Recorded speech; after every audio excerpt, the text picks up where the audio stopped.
नमस्कार सभी को। आज इस वीडियो में हम हिंदी व्याकरण के अंतर्गत निपात के बारे में पढ़ेंगे। निपात क्या होते हैं? निपात अव्यय शब्द होते हैं। तो निपात के बारे में जानने से पूर्व पहले अव्यय शब्दों के बारे में जानना जरूरी है कि अव्यय शब्द क्या होते हैं। तो अव्यय शब्द वे शब्द हैं जिनमें लिंग, वचन तथा कारक आदि के कारण कोई परिवर्तन नहीं होता। अर्थात हम उन्हें चाहे पुल्लिंग के साथ इस्तेमाल करें या स्त्रीलिंग के साथ, एक वचन के साथ इस्तेमाल करें या बहुवचन के साथ, वे हर स्थिति में एक जैसे ही रहते हैं, उनमें कोई भी परिवर्तन नहीं आता। उदाहरण, राम वहाँ टहलता है। दूसरा उदाहरण है गीता वहाँ टहलती है।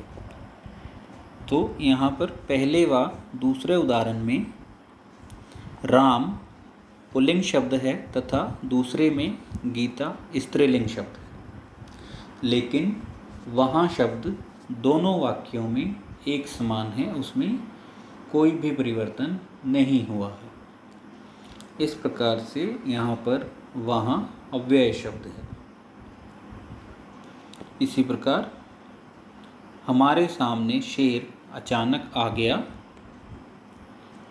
हमारे सामने शेर अचानक आ गए।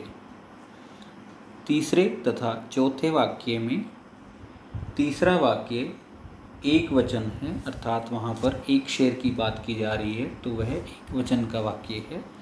तथा चौथे वाक्य में एक से ज़्यादा शेरों की बात की जा रही है, तो वह बहुवचन का वाक्य है। लेकिन यहाँ पर अचानक शब्द में कोई भी परिवर्तन नहीं आया, वह दोनों स्थिति में एक समान है। इस प्रकार यह भी अव्यय है। तो अव्यय के बारे में जानने के पश्चात आइए अब देखते हैं निपात क्या होते हैं। निपात किसी भी बात पर अतिरिक्त बल देने के लिए जिन शब्दों का प्रयोग किया जाता है उन्हें निपात कहा जाता है। अर्थात जब हम कोई बात कहते समय किसी विशेष शब्द पर अधिक बल देते हैं तो उसे निपात के अंतर्गत रखा जाता है, या अपनी बात कहने के लिए हम पर अधिक बल देने के लिए जिन शब्दों का प्रयोग करते हैं उन्हें निपात कहा जाता है। जैसे ही, तो, भी, तक, केवल, मात्र।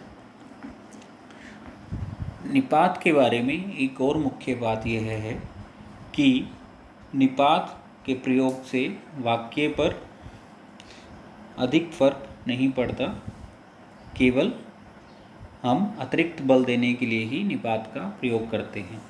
यदि हम वाक्य में से निपात वाला शब्द हटा दें तब भी वाक्य अपने आप में पूर्ण ही रहता है। जैसे उदाहरण देखते हैं। पहला उदाहरण है, तुम्हें आज रात रुकना ही पड़ेगा। इस वाक्य में ही शब्द निपात शब्द है, क्योंकि यहाँ पर अतिरिक्त बल देने के लिए इसका प्रयोग किया गया है। इसके अतिरिक्त यदि हम वाक्य में से ही शब्द को हटा दें तब भी वह अपने आप में पूर्ण ही रहेगा।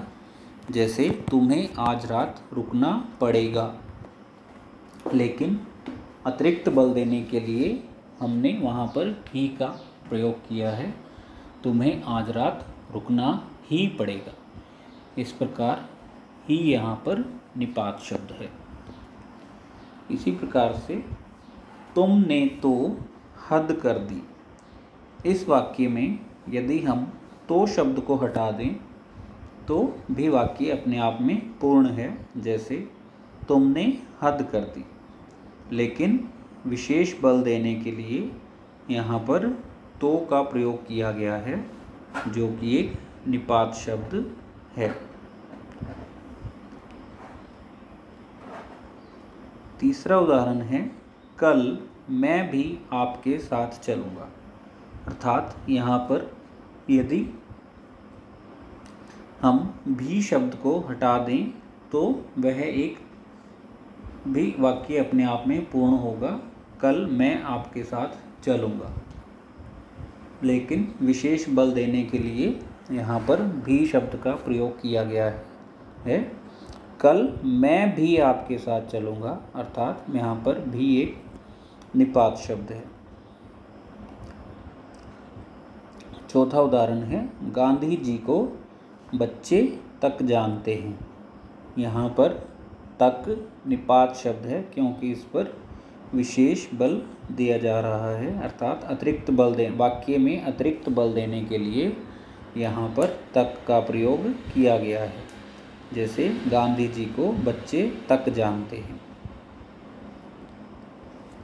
पांचवा वाक्य है, धन कमा लेने मात्र से जीवन सफल नहीं हो जाता। इस वाक्य में यदि हम मात्र शब्द को हटा दें तो वाक्य अपने आप में पूर्ण ही रहेगा। जैसे धन कमा लेने से जीवन सफल नहीं हो जाता, लेकिन अतिरिक्त बल देने के लिए यहाँ पर मात्र शब्द का प्रयोग किया गया है जो कि एक निपात है। जैसे अर्थात धन कमा लेने मात्र से जीवन सफल नहीं हो जाता।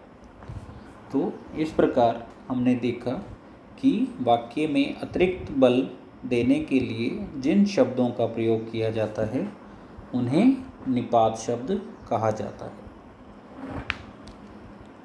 आइए कुछ अभ्यास करिए। दिए गए वाक्यों में से निपात शब्द छांटकर लिखिए। यहाँ पर कुछ वाक्य दिए गए हैं जिनमें से आपने निपात शब्द को छांटकर अलग करना है। पहला वाक्य है, तुम तो कल दिल्ली जाने वाले थे। दूसरा है, तरुण अभी तक पढ़ रहा है। तीसरा वाक्य, मूल्य 10 रुपये मात्र।